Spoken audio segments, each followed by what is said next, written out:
আবার বিরাট বড় আপডেট বেরিয়ে আসছে। হ্যাঁ বন্ধুরা, বিরাট বড় আপডেট বেরিয়ে আসছে 32,000 প্রাথমিক শিক্ষককে ঘিরে। কলকাতা হাইকোর্টে 32,000 প্রাথমিক শিক্ষকের চাকরি বাতিলের মামলা নিয়ে শুনানি অনুষ্ঠিত হয়েছে।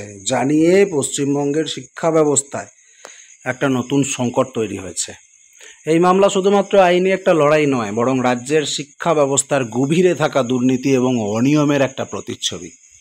কলকাতা হাইকোর্টের ডিভিশন বেঞ্চে এই মামলার শুনানি চলছে এবং পরবর্তী শুনানির দিন রয়েছে 18ই জুলাই। মামলাটা অত্যন্ত লম্বা হচ্ছে, জটিল আকার ধারণ করছে, যেখানে বহু পিটিশন দাখিল হয়েছে এবং বিভিন্ন আইনজীবী তাদের যুক্তি উপস্থাপন করছেন। 32,000 শিক্ষকের আইনজীবীরা তাদের বক্তব্য জোরালোভাবে তুলে ধরেছেন, কিন্তু মামলার ভবিষ্যৎ এখনও সম্পূর্ণ ধোঁয়াশায়, অনিশ্চিত। সুপ্রিম কোর্টের শুনানিতে শিক্ষকদের পক্ষের সিনিয়র আইনজীবী প্রতীক ধর বেশ কিছু গুরুত্বপূর্ণ যুক্তি খাড়া করেছেন। তিনি যে যুক্তিগুলো উপস্থাপন করেছেন তার মধ্যে গুরুত্বপূর্ণ হচ্ছে প্রশিক্ষিত অপ্রশিক্ষিত বিভাজন, অ্যাপটিটিউড টেস্ট এবং স্বাভাবিক ক্ষমতা, প্রমাণ আইনের লঙ্ঘন, নম্বরের অসঙ্গতি, এইসব বিষয়গুলো।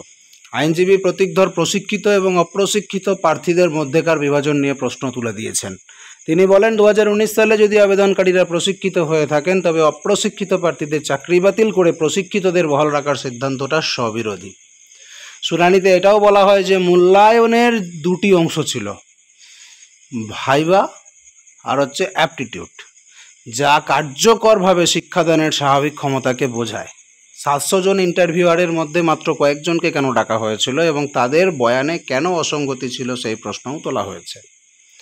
একটা গুরুত্বপূর্ণ বিষয় হচ্ছে শুধুমাত্র আবেদনকারীদের সাক্ষী হিসেবে ডাকা হয়েছে, কিন্তু শিক্ষকদের অর্থাৎ বিবাদী পক্ষ ডাকা হয়নি, যেটা প্রমাণ আইনের 165B ধারার লঙ্ঘন বলে দাবি করা হয়েছে।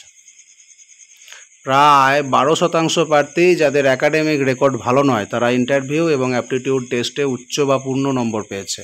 অন্যদিকে 88% একাডেমিকভাবে ভালো প্রার্থীকে কেন বিবেচনা করা হয়নি সেই প্রশ্নও কিন্তু উঠে এসেছে।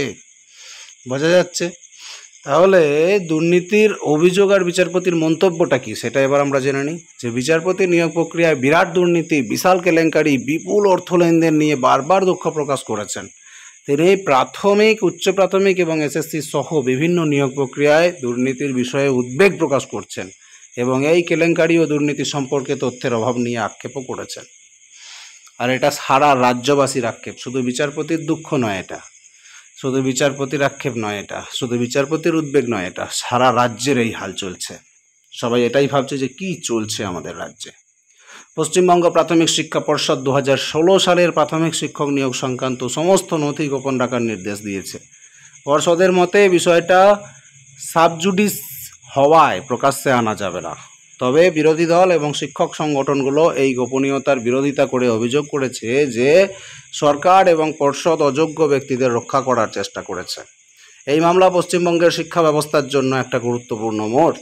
32,000 শিক্ষকের ভবিষ্যৎ কী হবে তা এখনও বলা কঠিন, তবে এই মামলার রায় রাজ্যের শিক্ষা ব্যবস্থায় স্বচ্ছতা এবং জবাবদিহিতা ফিরিয়ে আনার ক্ষেত্রে একটা গুরুত্বপূর্ণ ভূমিকা পালন করবে বলাই বাহুল্য।